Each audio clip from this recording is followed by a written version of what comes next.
মাঝে এখন ত্রাণ বিতরণ করতেছি। আমাদের এই অসহায় মানুষ পাশে দাঁড়িয়েছে মোহাম্মদ শরীফ শেখ প্রবাসী, মোহাম্মদ শরীফ শেখ প্রবাসী, দিল্লি মেম্বারের ছোট ভাই। তারা এই অসহায় মানুষের কাছে দাঁড়িয়েছে। আমরা ত্রাণ বিতরণ করতেছি। এই থেকে এই পর্যন্ত আমরা প্রায় 50 টাকার উপর ত্রাণ বিতরণ করতেছি। এখন আমরা আবার নিয়ে এই এলাকা ঢুকছি। এলাকা অসহায় মানুষের সামনে দাঁড়িয়েছে। ধন্যবাদ কালু ভাই। তারা যেন আল্লাহ তাদের সাহায্য রাখে। আসলে মানবতার কাজে এগিয়ে আসা সবসময় কল্যাণকর। আমরা মানুষের সেবায় নিয়োজিত আছি সবাই।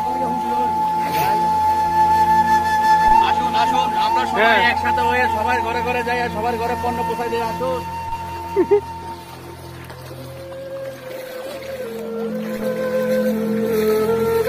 এই হুগরির ভিতরে তো মনে হয়